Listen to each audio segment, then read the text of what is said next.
Бурай бермей жөнү жок той боларгандай жөнөлүк деп Батуу меймандарында бүгүнкү кереметтүү дагы бир Кыргызында дагы бир той, дагы бир түндүк көтөрүлүп отурат. Кыргыз дайрасына дагы бир тамчы кошулду.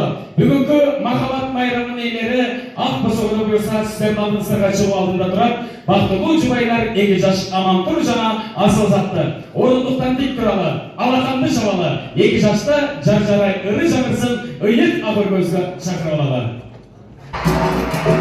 Амантур жана Асылзат бактылуу болсун дегендер.